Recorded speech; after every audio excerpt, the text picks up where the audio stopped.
Hechos capítulo 10. Vamos a estudiar hoy del 1 al 23. Hechos 10, del 1 al 23. ¿Tiene calor, hermano, hermana? Sí. ¿Por qué si estamos a 68 aquí adentro? ¿Cómo es posible?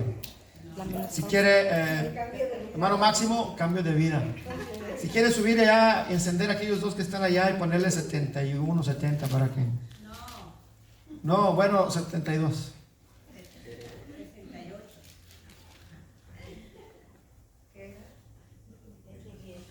Estamos en el libro de Hechos, llevamos ya casi la mitad, hemos estado avanzando poco a poco, teniendo toda clase de enseñanza espiritual para nosotros como iglesia. Si el libro de los Hechos es un libro muy bueno, hermanos, para aprender cómo vivir como iglesia de Dios, como iglesia del Señor. Y lo bueno de irse capítulo a capítulo y versículo a versículo es de que lo que la Biblia nos diga es lo que nos toca comer esa ocasión.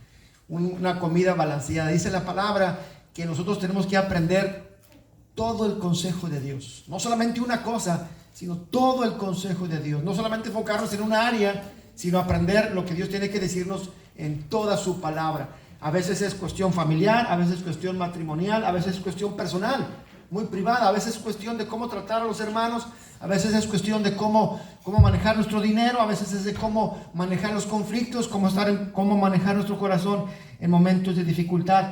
Todo el consejo de Dios es para nosotros. Amén, hermanos. Amén. Es como la alimentación. Si solamente nos alimentamos de un solo alimento, ¿qué pasaría? Si siempre comemos pan con lo mismo, ¿qué pasa? Llegas a fastidiarte de eso y llegas a enfermarte porque no te estás nutriendo bien. Quizá mi hermano, su esposa, no lo sé. ¿Eres cristiano, mi hermano? Hijo de Dios, transformado, nacido de nuevo. Es presentada ella aquí. Amén. Bueno, gloria a Dios.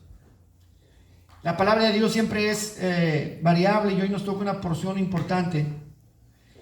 Y recuerdo aquella ocasión, aquel pastor que le tenía muchas ganas a una persona que se estaba portando mal en la iglesia y por más que le predicaba, nunca hacía caso y le decía, ya ven, escuchen lo que el pastor tiene que decir, pero nunca lo comía él, se lo aventaba a todos. Espero que esta mañana no solamente oigamos oidores, sino que también seamos hacedores de su palabra, que al final de cuentas es lo que nos trae a nosotros bendición. Hechos capítulo 10, de versículo 1 en adelante. Vamos a leer del 1 al 4 y después vamos a continuar hasta el 23. Pero para empezar y darle gracias a Dios, empezaremos en el capítulo 10 del libro de los Hechos, del 1 al 4 y después oraremos al Señor. ¿Está conmigo, hermano, en la lectura? Amén. Dice la palabra de Dios de esta manera. Vivía en Cesarea un centurión llamado Cornelio, del regimiento conocido como el Italiano. Él y toda su familia eran devotos. ¿Y qué más? Temerosos de Dios. Realizaba muchas obras de beneficencia para el pueblo de Israel y oraba a Dios constantemente. Un día, como a las 3 de la tarde, que es la hora de la oración, tuvo una visión. Vio claramente a un ángel de Dios que se le acercaba y le decía, Cornelio. Versículo 4, ¿qué quieres, Señor?, le preguntó Cornelio, mirándolo fijamente y con mucho miedo. Dios ha recibido tus oraciones y tus obras de beneficencia como una ofrenda, le contestó el ángel. Amén. Después seguiremos más adelante. Padre, te damos gracias por tu palabra. Ruego de ti, clamo con todo mi corazón que sea tu Espíritu Santo nuestro maestro. Quita de nuestro corazón todo pensamiento humano, todo pensamiento nuestro, que tengamos de antemano ahí guardado, y deséchalo, Padre, de nuestro corazón, y que pongas en nosotros un corazón abierto, una tierra fértil, para que produzca en nosotros fruto agradable a ti, al 30, al 60, al 100 por uno, para que tu nombre sea glorificado, para transformar nuestras vidas y para quitar de nosotros lo que nos estorba y sembrar en nosotros y producir en nosotros el fruto que agrada a tu nombre. pedimos, Señor, y te lo pido yo encarecidamente, junto con mis hermanos, en el nombre de Jesucristo, nuestro Señor. Amén. Amén. Tome su lugar, hermano, por favor. Tierra buena, hermanos. Tierra buena. Tierra dura. Tierra con piedras o tierra con espinas. ¿Se acuerda aquella parábola del Señor? Que el sembrador salió a sembrar y encontró 4 tipos de tierra diferente. La semilla era buena, la semilla era santa, la semilla era productiva, tenía toda la potencia para producir fruto, pero lo que estaba mal era ¿Dónde cayó? la tierra. ¿Dónde caía la tierra? Tierra buena. La tierra buena es la que escucha la palabra, la recibe y produce en su corazón una vida que agrada al Señor al 30, al 60 y al 100 por uno. Tierra buena. Pero no toda la semilla cae en tierra buena. Parte de la semilla cae en tierra dura. Tierra que ha sido pisoteada. Tierra que no tiene profundidad. Tierra que tiene endurecido el pensamiento, que tiene endurecido el corazón. Y la semilla cae ahí, pero como es tierra dura, no penetra, se queda afuera. Dice el Señor, vienen las aves, viene el maligno, se roba la semilla. ¿Y dónde quedó fruto? No hay fruto, No, ni siquiera hubo un inicio. Luego hay tierra con piedras. Piedras son personas que tienen su corazón ocupadas en muchos quehaceres. Trabajo, dinero, escuela, la familia, y está ocupado en muchas cosas y no tiene tiempo para Dios. Oye la palabra, la escucha, pero la palabra dice allí que como la tierra está llena de piedras, tiene poca tierra, poca profundidad, y aunque entra la semilla, sale el sol, se calientan las piedras y la semilla muere y la persona deja de escuchar a Dios. La otra son personas, dice tierra con espinas, y las espinas son preocupaciones de la vida, los afanes de la vida, andar preocupado por andar haciendo cosas que según nosotros son muy importantes. Y al estar ocupados en eso, escuchamos palabra de Dios, pero estamos más ocupados en otros afanes, estamos más preocupados por esos afanes, no tenemos paz por esas preocupaciones, y entonces la semilla dice que aunque crece y aunque se recibe con gozo, es ahogada porque crecen las espinas y las espinas ganan. Hoy vamos a escuchar palabra. Yo pido a Dios de que tu corazón sea un corazón de tierra buena. Si acaso hay piedras en tu corazón, preocupaciones, hay afanes, hay cosas por las cuales tú te preocupes y te afanes, deséchalas. No hagas caso. Hazlas a un lado. Deja que la palabra de Dios llene tu corazón y que la palabra de Dios sea en ti buena semilla para producir fruto al 30, al 60, al 100%. No todos producen lo mismo. Algunos producen 30, otros producen 60 y otros producen 100. Si tú eres tierra buena, ¿cuánto porcentaje quieres producir? 30, 60 o 100. 100. ¿De veras quiere producir 100? Bueno, manténgase entonces atento a la palabra y dispuesto a escuchar el mensaje. Amén. Versículo 1, capítulo 10. Vivía en Cesarea un centurión llamado Cornelio, del regimiento conocido como el italiano, o una legión, se llamaba la italiana, dice la versión antigua. Vivía en Cesarea. ¿Sabe dónde queda Cesarea? Cesarea es una ciudad ahí en Jerusalén, ahí en Israel, al norte de Jerusalén, del lado de la costa del mar. Ahí está ese lugar que se llama Cesarea, y se llamaba Cesarea o Cesarea por el César. En esa ciudad estaban apostados todos los soldados, era el cuartel general de los soldados romanos en esa región. De ahí se gobernaba toda la región que Roma había conquistado, incluyendo Israel. Ahí se apostaban en Jerusalén, ahí estaban los soldados. Obviamente los soldados se distribuían por todas las naciones, por toda la nación de Israel, pero ahí estaba la capital del campamento romano en Israel, los que dominaban. Y dice la escritura que en esa parte, aunque era parte de Israel, estaba ocupado por romanos, y ahí vivía un centurión llamado Cornelio. Un centurión. No era un soldado común y corriente. Era alguien que tenía un puesto importante, una persona de importancia, una persona de relevancia. Era un centurión. La legión era un regimiento de soldados aproximadamente formados por unos 600 soldados entrenados romanos. Y esos 600 se separaban en grupos de a 100 y eran gobernados por un centurión, de ahí la palabra centurión, de centuria, de 100. Y el centurión, en este caso Cornelio, era un hombre importante que tenía bajo su cargo, bajo su mando, a 100 hombres. No cualquiera podía ser centurión. Tenía que ser una persona, un soldado entrenado, capaz, que haya jurado lealtad al César y estar dispuesto a dar la vida por César y por Roma. Cornelio era uno de esos, un hombre entregado al imperio romano que por un tiempo estuvo allí guardado en esta ciudad de Cesarea o de Cesarea, donde era el centurión de 100 soldados de un regimiento conocido como el regimiento italiano, cierto grupo famoso por su valentía, por su destreza, por sus luchas, por sus victorias llevadas a cabo. Y ahí está Cornelio. ¿Y qué tiene que ver Cornelio con el reino de los cielos? ¿Qué tiene que ver un soldado acostumbrado a la lucha, a la guerra, a la muerte, a estar en dominio sobre una nación que no le pertenece, pero que ha estado dominada por su jefe o sus jefes o su nación? ¿Y qué está haciendo esta persona? ¿Qué tiene que ver con el reino de Dios? Porque el libro de los Hechos, que está hablando del crecimiento, el nacimiento y la extensión de la iglesia, ¿por qué tiene que hablar de un centurión, un no judío, un gentil, un pagano, un idólatra? Acuérdense que los romanos eran sumamente idólatras porque se adoptaron y abrazaron todos los dioses de Grecia.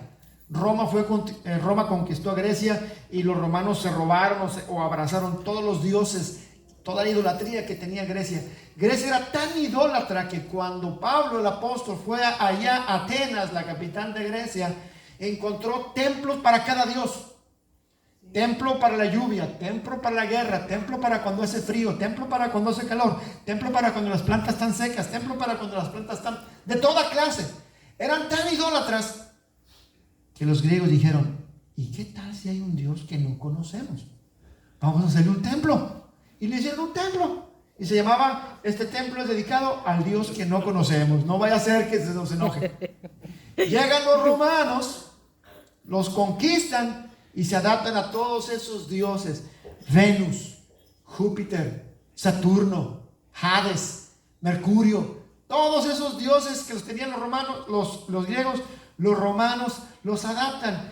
Y el centurión Cornelio ahí crece. Es educado bajo la religión, la cultura de una nación completamente idólatra. Y ahí se mueve. Pero cuando lo llevan a Cesarea, a una región judía, y empieza a tener trato con judíos, la Biblia no lo dice, pero de alguna manera, el ver el comportamiento de los judíos, al oírles hablar de que solamente hay un solo Dios, no tantos como él tenía en mente, sino que solamente hay un Dios todopoderoso, creador del cielo y de la tierra, este hombre empezó a tener: oye, yo no conozco al Dios que ustedes adoran. Y seguramente los judíos empezaron en él a enseñarle y a mostrarle quién es el Dios de Israel. Este centurión pagano, este centurión soldado que le había jurado lealtad al César, inclusive los romanos creían que el César era un Dios. Y ellos decían: no hay más Dios que el César. Y le juraban lealtad a su Dios, el César, que era el centurión. Pero cuando Cornelio viene y escucha en tierra de Israel que hay un Dios que está sobre todas las cosas, un Dios que no depende de nadie ni de nada, que con el puro sonido de su voz creó el cielo y la tierra, que con el puro sonido de su voz es capaz de crear vida, de sanar, de transformar. Cornelio no lo conoce y empieza a preguntar por él y empieza a cambiar su corazón. De tal manera que dice el versículo 2, él, ¿y quién, hermanos? Y toda su familia, no solamente él, sino toda su familia eran devotos y temerosos de Dios. En los otros capítulos del libro de los Hechos vimos cómo Dios utilizó hombres para trabajar con él. A Esteban, a Ananías, a Felipe el evangelista, a Saulo.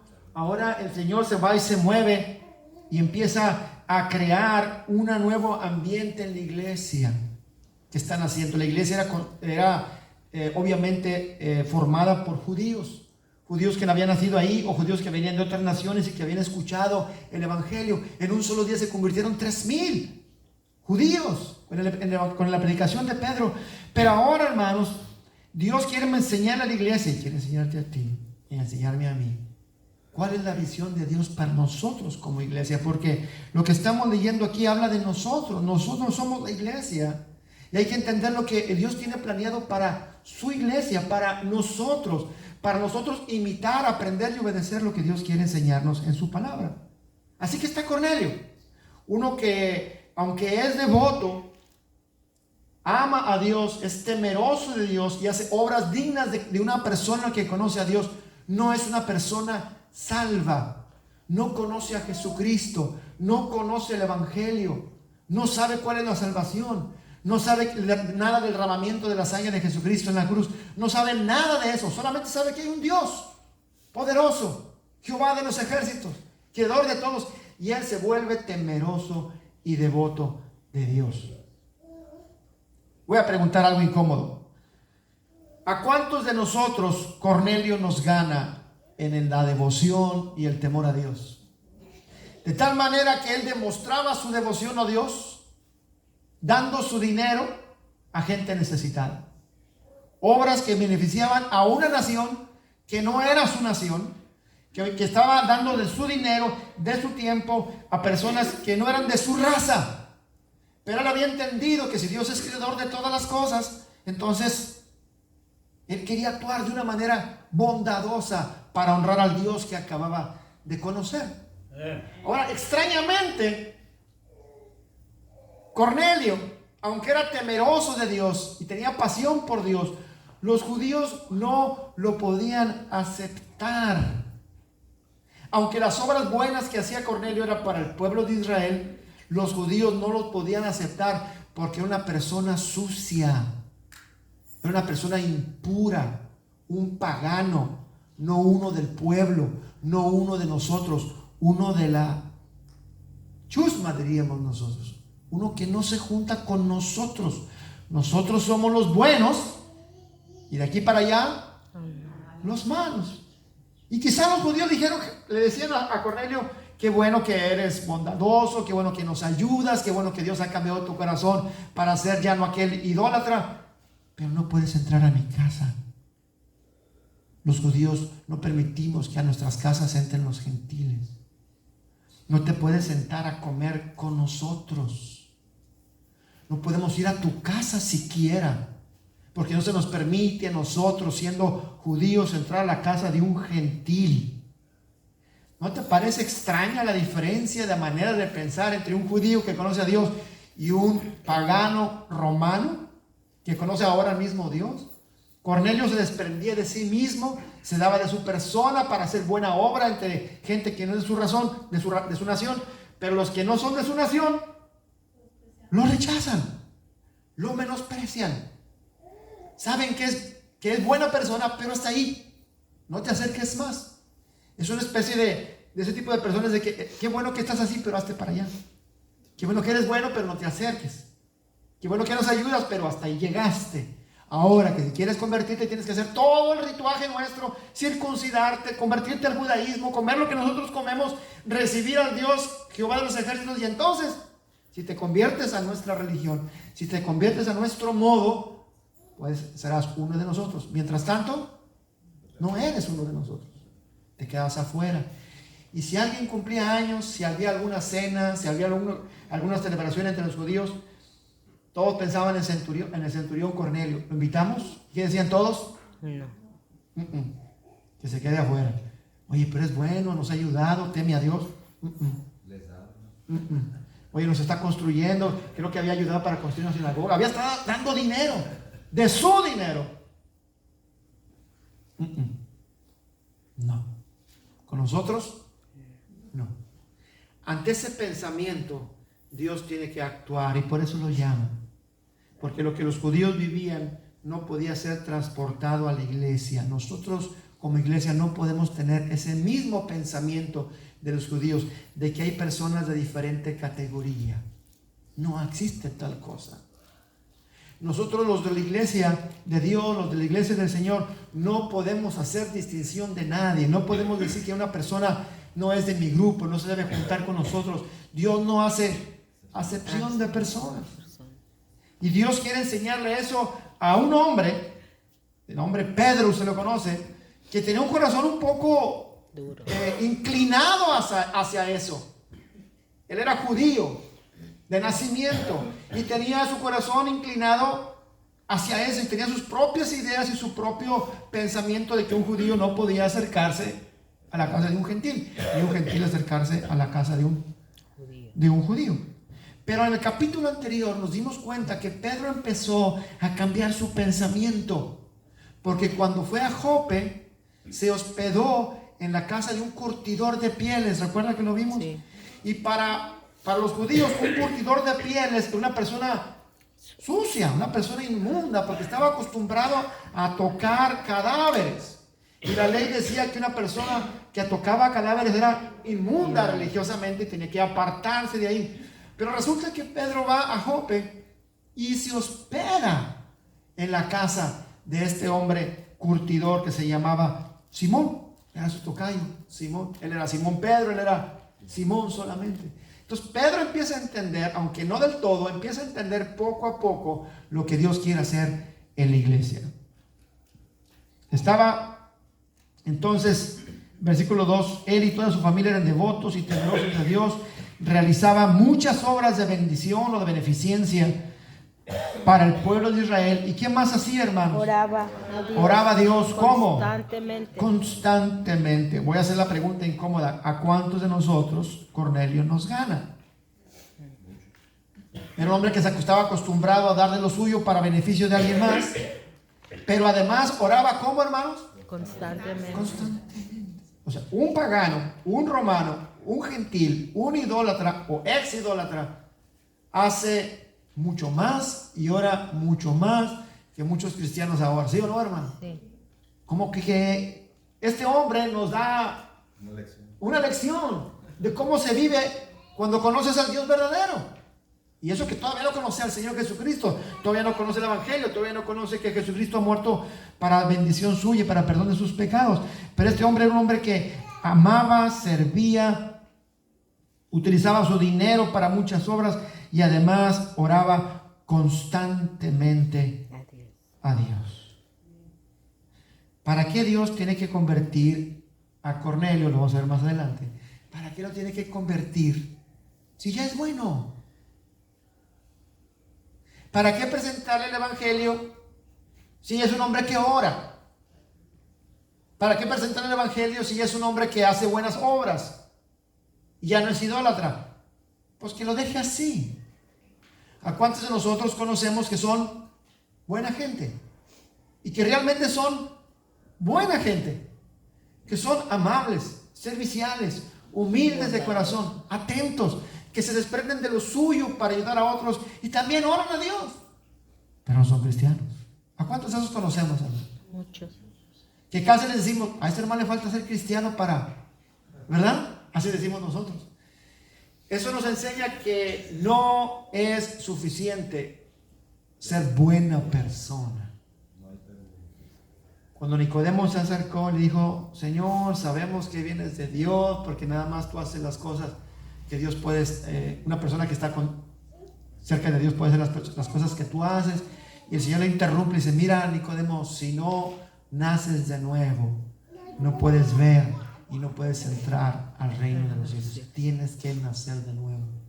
Básicamente, este centurión, aunque es una buena persona, aunque conoce al Dios de Israel, aunque es un buen dadivoso, aunque hace oración constantemente, no le es suficiente. Eso que nos quede bien claro para todos nosotros y para todas las personas. Las personas dicen, pero si yo no le hago mal a nadie, si voy a la iglesia cada semana o cada mes, si yo trato de hacer buenas obras, si yo ya perdono a los Qué bueno que hagas eso. No es suficiente. Tienes que nacer de nuevo. de nuevo. Porque el que no nace de nuevo no puede entrar al reino de los cielos. Y Cornelio tiene que enseñarle una lección a la iglesia y principalmente al apóstol Pedro para que él cambie su manera de pensar y nosotros con él. Versículo número 3. Un día, como a las 3 de la tarde, seguramente Cornelio estaba orando porque era la hora de la oración. Acuérdense que en Israel había 3 horas de oración, en la mañana, al mediodía y a las 3 de la tarde, horas de oración. Y mientras estaba ahí en la oración, dice como a las 3 de la tarde, ¿qué pasó, hermanos? Tuvo una visión. Tuvo una visión. Vio claramente un ángel de Dios que se le acercaba y le decía, Cornelio.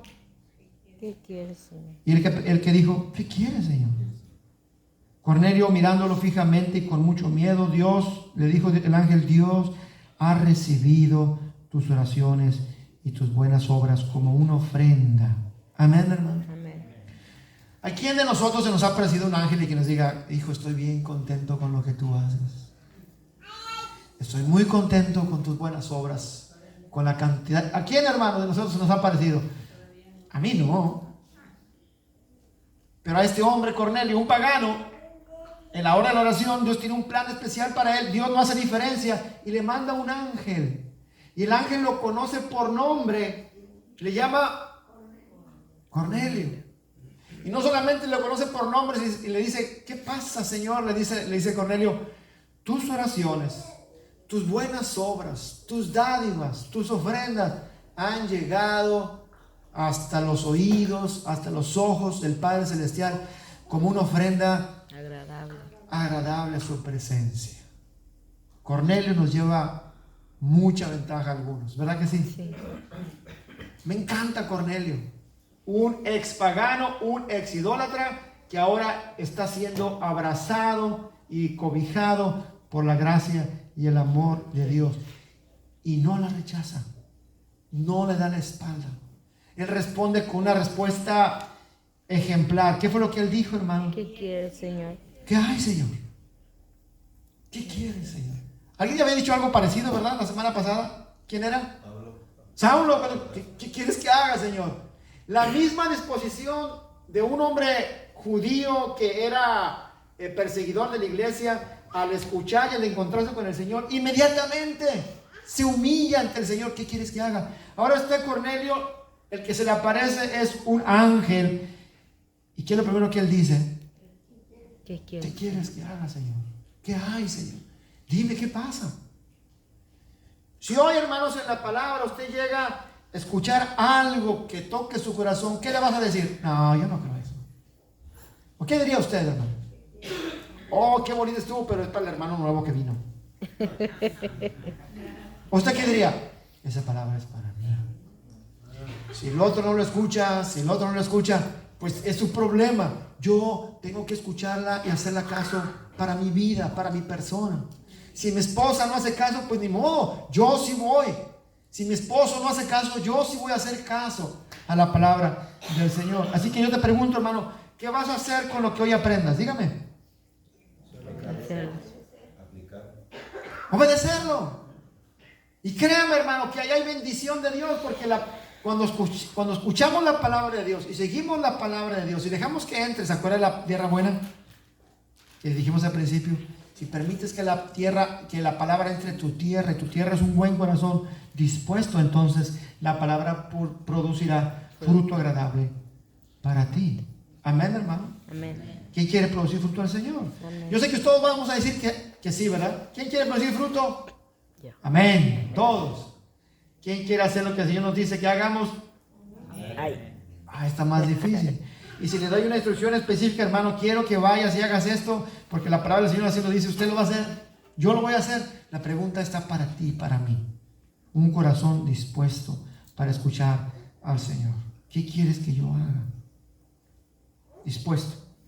Viene la voz del ángel, en versículo 5, no lo hemos leído, pero viene la voz del ángel y dice, aquí está la instrucción.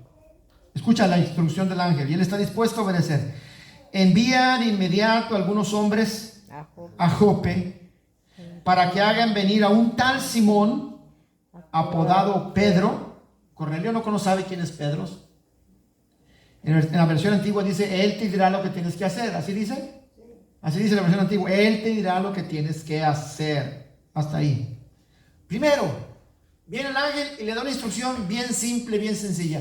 Manda a traer a alguien que está viviendo en Jope. La pregunta es, ¿por qué tiene que mandar a alguien a 36 millas de distancia para que le hable el evangelio? Cuando ahí donde él está en Cesarea, ahí está Felipe, el evangelista. ¿Para qué tiene que ir hasta allá? ¿Por qué tiene que mandar soldados hasta 36? ¿Cuántos son 36 millas de aquí a dónde? A pie. Ajá, a pie. ¿Vas? ¿Quién vive en Harlingen? ¿Allá vives? ¿Allá viven allá en Harlingen? Oh, San Benito, está pegado allí. ¿Cuánto harías de tiempo, José, si te vienes a pie? Pues ¿En carro y a pie? 3 días. Y te traes a la isla a los niños, de la mano, ¿no? Ya estuvo. ¿Por qué Dios tiene que decirle a Cornelio que vaya hasta Harlingen, 36 millas de distancia, para hablarle de algo que bien se lo pudiera decir Felipe, que está ahí en Samaria? Porque Dios tiene que enseñarle algo a Cornelio y tiene que enseñarle algo a Pedro. Felipe ya había convivido con samaritanos, ya había convivido con gentiles. Para Felipe ya no era problema tener amistad y amor por cualquier persona, pero Pedro no había aprendido esa lección todavía y había que tocar su corazón, su endurecido corazón todavía por su razón mental, para que aprendiera lo que Dios quería hacer con su iglesia, para que la iglesia tenga una manera de vivir de acuerdo a Dios. Así que lo manda gente hasta Jope para traer a Pedro, y le dice el ángel, Él te dirá lo que tienes que hacer. Dice la versión antigua, esta no lo dice. ¿Así lo dice la versión antigua? Sí. ¿Cómo dice? Versículo 5. Envía. Posa en casa de cierto Simón curtidor que tiene su casa junto al mar. Él te dirá lo que es necesario que hagas. Él te dirá lo que tienes que hacer. Acuérdense, Cornelio es un, ¿qué, hermanos? Centurión. Él está acostumbrado a dar órdenes. Tiene a 100 soldados bajo su mando. Y si le añaden a alguien más, él es el líder. Y ahora le dice el Señor, mándate a un tal Pedro, Simón, y él te va a decir a ti lo que tienes que hacer. ¿Y qué hace Centurión? Manda gente para que lo instruyan. Obedece. Simón, Cornelio está dispuesto